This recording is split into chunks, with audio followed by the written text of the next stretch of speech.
Hey, this is Mark, and I'm back again with another great episode of Finding Your Summit, all about people overcoming adversity and finding their way. And this week, there would be no exception with this guy, Dr. Charles Weaver. He is here in Sun Valley, where I am now residing, and he is an oncologist. So, for at least from my perspective, in the past, I've always thought of all the fields that you could go in within the world of being a doctor. Why would you want to be an oncologist? I mean, there's a lot of sadness and other things that go along with that. And he really sees that as the cup half full. In other words, he sees what a great opportunity he can go out and either through research or through actually being with various patients, he can provide them optimism on how they're going to overcome their adversity and find their way. So this guy is a smart dude, of course, and spent a long time as a cancer research person, and he has evolved his way into becoming really a pioneer of the internet as it relates to bringing medical advice to the world. He has a site called Cancer Connect. It's amazing. He spent a bunch of time at Fred Hutch. We do go in a little bit. He was on 60 Minutes. So it was like, what is that like when they pound on your door and, the cameras are rolling? So very interesting pod, just really a very smart pod in terms of the way that he articulates how he sees the world, how he sees research, how he sees where everything is going. And I got to tell you, it's going in a very positive direction. So very cool with that. And as always, please go in, rate, review. It helps. It gives us a lift within the iTunes ecosystem, however that works, but it does. And we are sponsored once again by violetsarblueskincare.com.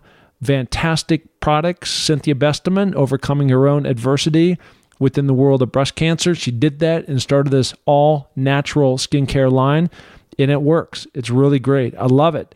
And of course, if you want to find out anything that's going on with me, you can do so at www.markpattisonnfl.com. I am teed up to go down to Vinson, that is in Antarctica, in January. So I'm getting keyed up. I've also got this new technology through Garmin, which you can now go and actually follow my climbs. So I'm keyed up about that. You can see the dots going up the mountain, and then I'm not sure what happens when I get on top, but it's just going to be very cool. So I've had a lot of feedback from people like, hey, where can we follow this? And I was on Denali last May and June, and nobody could really follow what we were doing. So this is going to kind of be stretching the limits for me. I got to figure out this technology, but it is going to work, and I'm going to have it baked in on my website. Okay. So all that said, let's go talk to Charles. Here we go. Hey everybody, it's Mark Pattison back again with another fantastic episode of Finding Your Summit. And this week I find myself in beautiful Sun Valley at Dr. Charles Weaver's house. Thank you so much for having us over. Charles, how you doing? I'm doing great. It's a beautiful fall day here in Sun Valley, and it's a pleasure to be here. Oh, man. So I'm looking forward to doing this because the name of this podcast, again, is called Finding Your Summit. And within Finding Your Summit, it's about people overcoming adversity and finding your way. And I think there's kind of two separations in terms of when people have adversity. One is the things that we actually go through, that you have to find your way through. And certainly everybody has their own thing. But the other part of that are people that help others to find their way through different things. And your profession is an oncologist. And for people who don't know what an oncologist is, I do, of course, but can you explain what that is? Well, we're essentially the cancer specialists in the healthcare system. Yeah. And there's a variety of oncologists, obviously, from medical to surgical to urological. The medical oncology group, which I'm part of, are sort of the navigators and the managers and organizers for anybody with significant cancer that goes beyond just needing the surgical treatment. Yeah, I mean, look, it is an ongoing problem, and it's actually, we've had a lot of cancer in my family, in the past, and sometimes it can be a very touchy subject, and I guess as my mind, I've got a buddy up in Seattle now that lives there. His name is Mark Neubauer, and he went into the same field, right? And so you probably know Mark, right? Mark and I trained together. Yeah, he's a great guy. He's a brilliant guy, right? Yeah, so that's funny. Yeah, and of all, and I've got a lot of friends who are different doctors. There's eye, and there's hand, there's oral surgery, and all this stuff. And so, of all the different sectors, the verticals that you could have picked, why did you go down this path? Because there's a lot of success stories, but there's also the other side of that where you're having to tell that hard news, that hard story, to those people that love either, it's happening to them or their family member. Yeah, sure. I mean, there's a lot of people that think being an oncologist is difficult or might be emotionally hard to handle, dealing with people facing a terminal illness every day. For me, I never really looked at it that way. The main driver for me when I picked the field was the science. What we now know as precision medicines was not really conceived of yet. Molecular biology, genetics was in its infancy. So the opportunity to be part of the solution was really significant 25 years ago. And the field has grown so much in the last 25 years. I feel like I've lived during a time when really the greatest strides have occurred in the management of cancer. So for me, the first part was scientifically, I was fundamentally interested in it.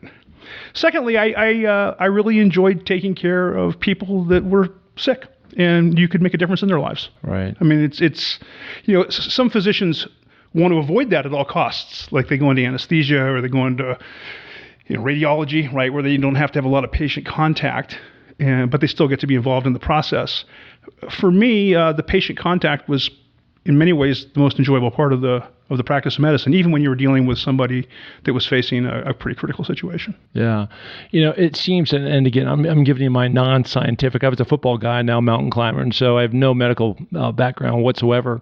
But I am a person. I have gone to doctors, and I think the one thing that really separates the field of really any of those fields is this really the bedside manner, because of course, it's personal to you, and it's just not another patient when it's happening in your own life. And so, I mean, if you're talking to me about that's the most enjoyable part, then you must have had just a phenomenal way of interacting with people. I know you're a very personal guy anyhow. Yeah, so it's interesting. It's funny you bring this topic up. I was asked this question at dinner 2 nights ago. My mother used to ask me when I was in medical school. She would say, "How come you doctors don't learn bedside manner in medical school?" And I kind of never really thought about it at the time. I'd say, well, I don't know, maybe there's going to be some classes. I'm not sure. And over time, what I realized is you brought your bedside manner to medical school. You arrived with it. Yeah. Medical school diminishes your bedside manner. The training process diminishes your bedside manner. I mean, it helps you frame conversations and how you want to interact with people. But fundamentally, most people don't develop a better bedside manner over time. They've developed those interpersonal skills before they get there. Yeah. And it's in the medical education process really has the challenge of not taking those away from you after you've spent the first 25 years of your life developing. Sure. So you another one of the kinships that we have. We're sitting here in Idaho right now, right? Some Valley, beautiful spot. I attended the University of Washington.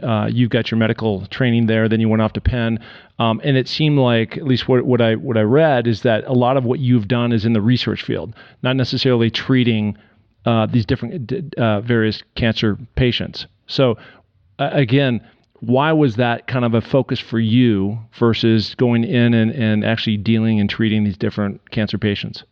So again, coming back to this, I like the science. When I was at Penn, I became very interested in stem cell research, and Fred Hutchinson Cancer Center in Seattle had just gotten the Nobel Prize in Medicine for pioneering stem cell transplants, and that science looked really appealing to me. So I left Penn to come back to Seattle to do that, and was lucky enough to work with Don Thomas and the team at the Hutch and be in a really innovative area. Ironically, as much as I like doing the research, I never really liked the politics of being in a research institution. And the politics are fairly significant. And I'm fairly apolitical. Yeah. and don't really want to learn to be very skillful at it. Yeah. So as much as I enjoyed the science and I enjoyed the intensity of the patient relationships there, when you're at the place like the Hutchinson Center, you don't see 40 patients a day. You have 5 or 6 patients that you take care of for 2 or 3 months. Mm-hmm. And so it's a very interactive process with both the patient and the whole family. And it's intense because people are coming there generally with you being their last chance to live or die. And so the interaction with the family and the patient is all in essence. And that was wonderful. I did that for 4 years. But over time, I just didn't really want to exist in a political environment. Yeah. No, that'd be tough, right? It just wears you down. You're trying to go 2 steps ahead, and they're knocking you one step back. Some people thrive on it. I mean, a lot of the people I work with, I mean, that's what drives them. I mean, that's really what they enjoy. It was just never what I enjoyed. I enjoyed the science, and I enjoyed the people. You ultimately then graduate, you move on, you're doing your research stuff, you get married, you have kids. I know that cancer affected your own family in certain ways. Yeah, I mean, all of us are impacted by cancer at some point in our life in a variety of ways. I think the 2 most major ways in our house were my son developed a sarcoma, which is a rare cancer of the muscle tissue when he was relatively young. And then a few years after that, my father-in-law developed metastatic prostate cancer. Mm-hmm. Ironically, by that time, we were, in essence, in the patient education business, if you will. We had been working for several years developing educational programs and treatment strategies for patients. So we had been pretty engaged in those types of activities for a while. And then it was interesting to have it hit home and look at what we were doing for other people and see how it actually worked well with us. And the irony of this for my son is when he was diagnosed with a sarcoma, the first thing I did was I went to the internet, just like so many people do. Yeah. And there wasn't really any good information on the internet about how to manage sarcomas on the National Cancer Institute website, or even the product that we were developing, which was kind of ironic in some ways. So I did what doctors do. I called my friends who are sarcoma experts, right? I mean, you have the luxury of knowing who to call and kind of figured out what to do. But through that process, with him in particular, we became very interested in how patients access information and how they support each other and how they use social networking and various tools to overcome the adversity in their lives. Yeah. And because of that experience, we wanted to get more involved in helping them do that. Yeah, I mean, that's incredible. And what a great opportunity for you. So in terms of your son, I assume that he had a successful outcome and you guys were able to treat that. And did that happen here in Sun Valley, or did you have to go to Boise or Seattle? No, it was, he really just needed to have the right type of surgery done. And that was, the key thing was understanding what the tumor actually was. And to do that, the sample had to be sent back to Sloan Kettering and some of the expertise labs to identify exactly what it was. And once we figured out what it was, then we knew we could just treat it with surgery. Well, the interesting thing is how I got to know you is through Cancer Connect, right? And it sounds like that was really the impetus for you to go out and, having something affect you personally, and then turn around and say, look, there's an opportunity because there's just really a lack of information that's out there where you could create something where you have this community of people talking to each other, better research, all this data. I'm sure you've got a ton of content now archived out. Yeah. The thing about my son's diagnosis, though, is we'd actually been doing consumer or patient-related educational programs since 1997. And he was diagnosed in the early, the mid-2000s. I can't remember, maybe 2007, 2006. And what was interesting about his experience, because we lived in Sun Valley, is he had a rare cancer in a small town. And he didn't have anybody to interact with or talk with. And his experience actually sort of launched me more into the realm of thinking about how social media can be used to support patients. So, we were doing Cancer Connect, and our content was being used by literally hundreds of doctors on their websites and major cancer centers, and WebMD had come along and Medscape, and there were lots of places to get information. But 10 years ago, there weren't a lot of places for people to interact with each other, share their experiences, and help each other, in essence, learn from their experiences. And it was ironic. I walked into my kids' homework room one night, and they were... And what grade are we talking about? They're probably... 9th and 7th grade, maybe. Yep. Probably 9th and 7th grade. And of course, the computer screens quickly changed color, and the pens came out. And I, of course, figured out that they were on Facebook. Yeah. And I might have lost it a little bit on them. Come on, guys. I mean, how many times we got to go through this? You're supposed to be doing your homework, and here you are on this damn Facebook thing again. And so I didn't know a lot about Facebook at the time, and I started saying, well, to teach me a little bit about it. And so they're kind of walking me through it. And my younger son, Michael, he said, Dad, just think if there was a Facebook just for cancer patients. I mean, wouldn't that be cool, where they could connect with each other and share information and support each other? And I looked at my older son and I said, what do you think, Hunter? I mean, would that have been helpful to you when you were going through your situation? And he goes, it would still be helpful to me. He says, I still wonder things. Yeah. He says, I know you say I'm fine, but I wonder sometimes if it's coming back. I hear people, that have a cancer come back. And he says, I don't have anybody to talk to or interact with in any meaningful way around it.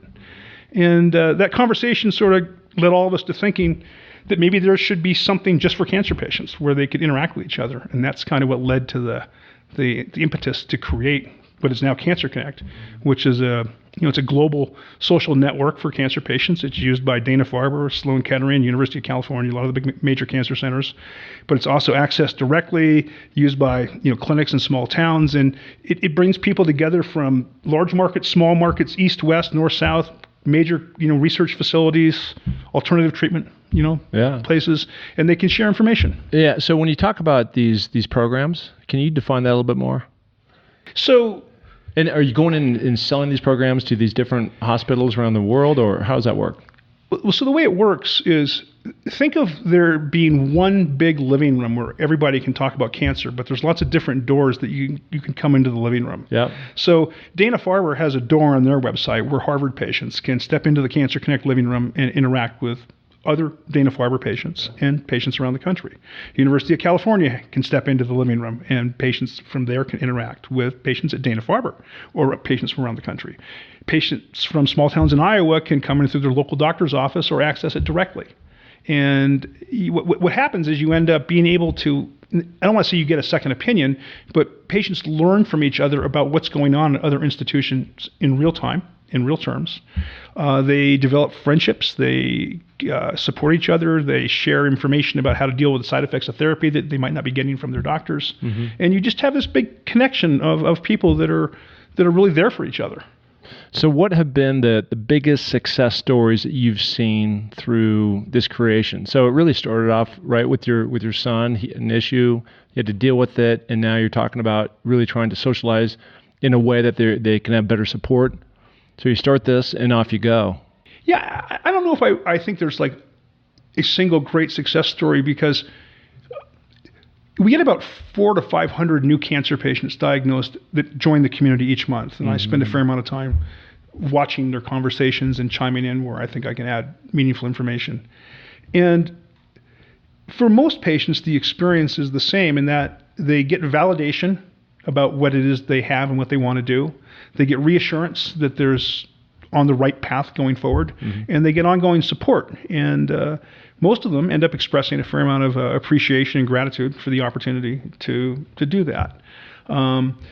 Sometimes we see something a little more tangible where the community is able to find the right clinical trial for somebody that has a rare cancer, and we get them from Texas to Boston or Miami to Seattle or whatever the case may be, and that makes a big difference. Mm-hmm. And where do you see the site going? I mean, what is the future? Is it just more research? Well, I think the future is that the pace of medical technologic evolution right now is so great, and there's more new cancer drugs that have been developed and ways to treat cancer in the last 10 years than probably in the previous 90. Yeah. So there's probably never been a more appropriate time for patients needing access to what's happening about their disease. Their doctors can barely keep up, right? I mean, if you're seeing 35, 40 patients a day, I mean, how much time do you really have to know what is happening at a cutting edge level for certain types of tumors? Yeah. And the patient community can do that amongst themselves. Yeah, I mean, it blows my mind on the amount of money that's been spent on research. So we go back to kind of your first love, right? And it's just, again, I'm not here to judge it, do anything. It's just, but it's mind-boggling that there hasn't been a solution. And there's so many different variants, of course, right? Yeah, you get a lot of different opinions on this, and I would probably get chastised for mine pretty heavily by the cancer community. I'm not one of those people that thinks too little money is being spent. I think the problem is it's really more of a lack of good science and good ideas. And I don't know that more money directly solves that. It's more about having really bright, dedicated people involved in the space. So how do you find those people? Well, you might make medical school a little more affordable. Yeah. I mean, it was great last week. I don't know if you saw this, but Ken Langone, a big philanthropist in New York, helped raise a fund that has just made New York University really the first medical school where there no longer is tuition. If you are in NYU, your tuition is paid for. No kidding. And that's Ken's solution for tackling this problem, which I think is just wonderful. So many philanthropists want to put their name on a building or a research lab. And at the end of the day, moving the ball forward is about human beings going into the field that have the passion and the ability to make a difference. And it's about patients being able to get to the facilities where those human beings are working. And names on buildings generally don't do that. Yeah, look, this is an old problem, right? It's more about the ego, right, that puts it out in front. My daughter, ironically, was recruited. Claudette was recruited by NYU to go play, and it was really interesting about their whole philosophy of once if you can get in the school, which is the hardest part. There was just a laundry list of people who'd done amazing things and made a lot of money that it was almost expected that they donate back, in some way. And part of that then carries some of the students because the bill's, quite high. Yeah. And I don't want to misrepresent this, donating an immunology lab with your name on the building at Fred Hutchinson is a wonderful thing, and it makes a big difference. But I think the human solution is what's lacking in the big equation more than the infrastructure. So are you still connected to any of those boards like Fred Hutch or somebody else where, there's any, I don't know, there's input like this coming forward? Not really. Many of them are clients or partners for the various types of programs we run. But my point of view wouldn't probably be real appreciated if I were on a board role at a major cancer center. Yeah. Well, it gets back to the politics, right? So, yeah. But you have to get the people that have the passion and the ability into the field to solve the problem. Mm-hmm. And they have to want to stay there. Yeah, I mean it's a big problem, right? And you have to have big ideas and that research and the money and everything else that goes with it.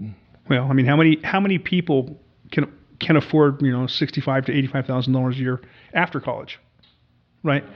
I mean, it's just not something that is accessible to a majority of people that want to pursue that field or have the ability. So switching gears just a little bit, and I'm going on something that you were mentioning. You are like the only guy that I know that has experienced this, and so I want to ask you about this only because you brought it up, and that was your experience on 60 Minutes.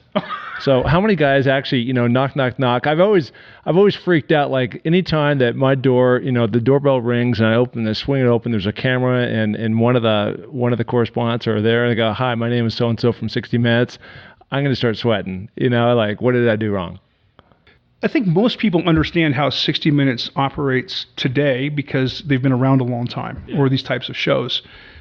Closer to their inception, I think we were less likely to understand that they typically actually showed up with a real agenda that they had already sort of thought through, and they wanted to tell a story that supported that agenda. But in our experience, twice now, the introduction to the idea for the show really is inconsistent with what they want to tell, the story they want to tell. So they're saying in essence, wow, we think what this group of people might be doing is really fascinating, and we think the world needs to know about it. We want to tell the story. But the backstory really is they've already decided that those people may not or should not be doing what they're doing, right? And so they kind of set you up. Yeah. So, but what was the whole idea? Why did they want to talk to you? So, when I left Fred Hutchinson, which by the way, to the listener, is a amazing cancer research hospital in Seattle, Washington. Yeah. And when I left there, they were really the pioneers of developing stem cell transplants for the treatment of leukemia, lymphomas, Hodgkin's disease, and other malignancies. And there weren't a lot of people in the world that really knew how to do stem cell transplants. I mean, in fact, I think when I left, Fred Hutchinson for several years still had done more transplants than the rest of the world combined. There's several major centers now that are as big or bigger, but 25 years ago that wasn't the case. I thought the stem cell technology was so instrumental and beneficial to certain patient populations that I was very anxious to see it moved into the communities. And it gets back to that how do you get people the best care? Not everybody can go to Fred Hutchinson, right? So for a technology to really benefit everyone, you have to find a way to bring the technology to the people. And when I was at Fred Hutchinson, I actually helped develop what they called at the time an outreach program to kind of move the technology into the Northwest. So we helped set up the transplant program at the University of Oregon. We set up some clinics in Montana, for example, and Alaska, and kind of worked with the local doctors to help them do it. When I was doing that, there was a company on the East Coast that thought that made a lot of sense and that they wanted to do that on a national scale. So I left basically Fred Hutchinson to build a stem cell transplant network. And we ultimately set up, I think close to 104 different stem cell treatment facilities around the U.S. This podcast is brought to you by Laird Superfoods. Let me tell you, these creamers are so amazing. They're super tasty, super delicious, and what they are is whole, natural food ingredients mixed into these creamers. And I'm telling you, when you put this stuff into your drink, this powder substance, it is amazing. And their whole tagline is all about fueling your journey. You cannot go and actually power your way up a mountain, be in the pool, ride a big wave, unless you're properly fueled. And these guys are doing it all the right way. So where can you find this? At lairdsuperfood.com. And here's the kicker. If you use the code name MarkP20, that's MarkP20, you're going to get 20% off on your first order. So check it out, lairdsuperfood.com. And we ultimately set up, I think close to 104 different stem cell treatment facilities around the U.S. The universities didn't look real highly on that for reasons that I didn't completely understand at the time. The story they wanted to tell is that the therapy was unproven and it might be unsafe. Mm-hmm. And I used to laugh about it because people came from around the world to see us in Seattle and it was safe. But the day I left Seattle, all of a sudden I became incompetent. Yeah. I mean, it was, it was a pretty rapid transition. Yeah. But at the end of the day, the universities, in essence, and I don't want to say all the universities, but many of them wanted to control the technology, and it was also a huge profit center. And one of the things that we did to make it more accessible to people is we figured out how to bring the price down. Yeah. And so, in the early 90s, a transplant in Seattle might have been $250,000. We were figuring out how to do them in Nashville, Tennessee for $65,000. And that brought a lot of competition into the marketplace. It probably threatened some of the research programs that were being done. The National Institute of Health wasn't particularly happy about it, and 60 Minutes decided they wanted to tell the story. Well, I get it. So there's these different layers, and the politics that go into that on trying to keep things pure and the way things have always been done, and now you're introducing this radical new way of trying to heal people, and because of that, there's a lot of people that probably didn't sit right. And so I don't understand what 60 Minutes issue. I mean, I'm understanding it, but it just doesn't make sense to me. I mean, you're there to help, not necessarily benefit. Well, it's kind of like the discussion we have today with Google and Facebook around artificial intelligence. It's who decides what the algorithm is that determines what is right. Okay? So if you are the producer of 60 Minutes and you don't know anything about stem cell transplants, the first thing you do is you call up maybe a couple people in the government or a couple people in major academic centers and say, gosh, there's these people that are doing this stuff in Nashville or somewhere in Texas or whatever, right? And if you called somebody at Harvard or Johns Hopkins, maybe on the East Coast where the media centers are, and they weren't doing transplants yet, they might go, oh my God, I mean, you can't do this therapy away from an institution like ours, right? And so I think for the major academic centers, they just didn't believe that this was ready to be translated to the community, and the media entities look to them to understand what the issues are, and so they get framed by those centers, and then you're an outlier. I mean, in some ways, transplants really probably evolved successfully because they were done in Seattle and they weren't done in Boston, right? They were far enough away from the mainstream, political processes that they could evolve. Well, what did the eventual outcome turn out to be? So you go on the show, you're not quite sure what they're going to ask you, other than like, hey, I'm here, I'm going to get great exposure to what we're trying to do, and then they hit you kind of with their left hook. But ultimately, did that have any impact in terms of what you guys were trying to do? No, it just, at the end of the day, it didn't change what we did. It made more people aware that we were doing it. Yeah. We did get to tell our side of the story and show that what we were doing was identical to what was being done in the large cancer centers. The costs were lower, the outcomes were the same. But it made us feel bad. Yeah. Where we felt really good about what we were trying to do to help people. Yeah. And the show, made us feel less good about what we were doing. Yeah. Well, look, we all want to be seen in a certain light, and you're out there trying to do the right thing. That's what you put your heart and your passion in, and there's like 50 different things that with your background that you could have been doing, and that's what you chose to do. And then to get ambushed a little bit by 60 Minutes, right? I can still remember Steve Croft's last line to the group before the filming was done. He looked across the table and he said, you guys seem like really nice, well-intentioned people. I hope you don't take this the wrong way. Yeah. And it was at that moment we went, uh-oh. Yeah. That's awesome. That's pretty funny. Yeah, no, that's a long time awesome. ago. Yeah, so you moved on from that, right? And then, as you said, you've migrated back in, or maybe it was at the same time, but really got into the whole world of the internet, right? And so you've really understood what the power of that connection can be worldwide. It's just not, a local or a regional or a national level for that. I mean, it's just been amazing on what you've been able to do in terms of, I have personal knowledge of your Cancer Connect website. I've been through it, and there's just so many different levels that you can dig down through. I guess the one of the questions that it just keeps popping back in my head is like, how do you actually fill a site with that much content? I mean, it just seems like it'd be around the clock. Well, right? It is around the clock.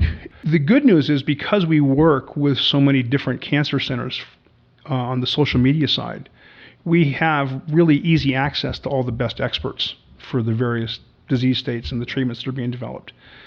And the challenge isn't so much creating the information for patients to understand. The information is out there in a lot of forms. It's more about acquiring it and packaging it in ways that they can understand it. So, if we had to sit down and write new articles every day about how polioviruses are being used to treat brain cancer or how CAR T-cell therapies work, you would need a pretty large staff and really high level of scientific expertise. But because there are lots of people now that are writing these articles and doing this work, what you're really doing is just creating a platform where you can just keep adding bits and pieces of information to the platform. Yeah. And so it's to build the platform, I think, as we're moving it over to the Maven Health Network, and I think we have 27,000 articles that are being moved. And to create that core body took years. But now it's really about just updating and maintaining and adding and refining. And that process, given the amount of information that's published and the amount of people we have access to, it takes time, but it's not as onerous as you think. Yeah. So in terms of the branding, right, and brand awareness is really more my question. Does that then come through all these different connections that you have? So if they end up at the University of Washington or Fred Hutch or some other place where, they have something that's afflicted their family and now they've got to deal with it. And of course, like you said, the first thing you do is rush to your computer and hit Google and start, typing in. Is it through your SEO search and keywords, or is it more from just the different relationships over the years that you've formed where the doctor who's ever treating them can say, this is where you need to go? Well, it's a combination of both. I mean, we're lucky because we have relationships with lots of cancer centers and we know what's going on, but that doesn't mean everything's going on there. And so you still have to go through the medical literature, every day, see what's been published, see what looks relevant, and work with your scientific group, your advisors, and determine what information is sort of ready to be communicated and what is not. I think the thing that's important for patients to understand is that institutions tell them what they do. Okay, so just because you go to the Mayo Clinic website doesn't mean you learn about how everyone treats prostate cancer. You learn about how Mayo Clinic treats prostate cancer. If you go to the Dana-Farber website, you learn how Harvard does it. If you go to Sloan Kettering, right? What we try to do at Cancer Connect is let people understand how everybody treats it, right? Yeah. So and you could say the same of a WebMD or some of the other non-institution aligned networks. Our job is really to help people understand the various ways that a problem could be approached and give them access to information. Right. Yeah. No, and we don't have anything to sell. Right. I'm not selling a research study. I'm not selling a CAR T cell therapy. My tenure isn't dependent on whether or not I get a clinical trial published or whatever. Well, look, I would disagree with you a little bit, because what you're selling is hope. Right. And not in terms of like it cost, $39.95 to get hope, but what you're giving people is information, and information towards something that afflicts them. And it's very sensitive, and people, as you know, that go through this stuff, it's just all the emotions come out. And so when they have a place where they can really sink their teeth in and get that information and that knowledge, and gives them some different options, where you're being more the independent source across the board, I think it's just super beneficial, and it just helps the whole ecosystem of how am I going to treat this thing and get better. Yeah, when you're first diagnosed with cancer, that's the challenge, is how do you figure out where to start, and then how many places you have to go to get the right answer. And that gets back to the power of the social network, right? Because you can get what your doctor tells you validated. So if you go somewhere and the doctor says you should be treated with X, Y, and Z, and you log into the breast cancer community and you see that Harvard is treating it that way, and Mayo Clinic's treating it that way, and Sloan Kettering is treating it that way, you can probably feel pretty comfortable that is pretty much the standard of care or better, and move forward. The trick is knowing when you need to go get a second opinion and try to dive a little deeper and get more information. Yeah. So look, you are doing amazing stuff. And, again, what I hope to do is just, share the love in terms of all the information that can be found on the different stuff. So where can they find all this information? I know it's cancerconnect.com, right? Cancerconnect.com. And a lot of the information is available on other institution websites and social networks, but everything that we do can be found simply at Cancer Connect. Yeah, no, it's awesome. Again, I believe that you're providing a lot of hope that's out there, and it's wonderful work that you're doing. And you said this 30 minutes ago, which is, at the end of the day, it affects everybody in some way. Yeah. And so at some point in time, whether it's me or you and my mom or my sister or my friend or something else, we're going to need to tap into this, and because it's going to hit us in some capacity. Yeah, I think you asked me a few minutes ago about the thing that was most impactful with the community. Yeah. And it kind of just hit me when you said that. People in the community want to pay it forward. Yeah. So in many ways, the most impactful thing is the breast cancer survivor or the prostate cancer survivor that came into the community, they connected with people, they got support, they learned about what to do, they went through their therapy, and instead of just going on with their life when they were done, they decided to stay in the community and help the next person through. Love that. And you in essence have a chain legacy of people paying it forward and sharing their experiences. And I guess that's probably the most powerful thing about the whole platform. Yeah, somebody I had on the podcast a while ago, Cynthia Besteman, who I connected you with, that's a great example right there, where she had this issue, breast cancer. She went out and really a lot of her discoveries all had to do with all these toxic products that she was putting on her skin and her hair, on her face. And so out of that, she came up with Violets Are Blue skincare line. And it's really, I think she's got some kind of a program where any patient that comes into this hospital in New York, they get this set of skincare products, and it gives them hope. And again, she's doing everything she can to pay it forward on something that she had to go through, and it's just been a beautiful thing. Well, and to kind of just complete the circle, if you go back to the beginning of the conversation, it was about going into oncology. Is that tough? Yeah. I don't think at the end of the day there's a more fulfilling specialty in medicine than oncology, because the people I interact with, whether it was when I took care of patients directly or the people we deal with on the web, you will never find a more grateful group of people. And I take as much out of my interaction with them every day as I give to them. I know it. And I don't know that everybody gets to say that in medicine. No, look, it's a gift, right? And you're out there doing something that you love to do, but at the end of the trail of all this, other people are benefiting from this. And like you were just talking about, when people pay it forward, that to me is what life is all about. No, that was the unforeseen benefit of the whole program. We did some market research with the Cancer Connect community a few years ago, and we were trying to understand how to make it better. And so we went through a variety of questions and asked people to rate what they liked, what they didn't like, what they wanted to see added to the community, and so forth. And the thing that came out of the research was that one of the things that patients liked the most was the ability to help the next patient. And we weren't even thinking about it at the time. Yeah. I mean, we kind of read it and we went, oh wow. Yeah. Who knew? No. Hey, well, that's just part of humanity, right? It's just people helping each other. It's a pretty major oversight in our fight, but That's awesome. At least we figured it out. Listen, it's been a joy to sit here in your beautiful home here in Sun Valley and talk to you about this. And the hope for me is that we can give you the kind of exposure where when this hits somebody else, we don't wish this upon anybody, but that's just a reality, that they have a resource that they can go tap into. So, to you, Dr. Charles Weaver, thank you so much for making a difference in the world and paying it forward in your own way. It's been our pleasure, and we hope to do it for many more years. So. Awesome. All right, buddy. Yep. Take care. Hey, and thank you so much for listening to the Find Your Summit podcast. We are so glad to have you along for this journey. And if you enjoy the show, please tell a friend, share it on iTunes, spread it to the planet. We're looking to broadcast this to every person that is out there because, as you know, everybody has their own summit that they're going after. Okay, if you're looking to follow my journey, you can find that through my social links on markpattisonnfl.com. That's Mark, M-A-R-K, Pattison, P-A-T-T-I-S-O-N, NFL.com. So, until the next podcast, just remember, clear eyes, full hearts, and remember, it takes a little more to make a champion, so make it happen. Thank you. Bye.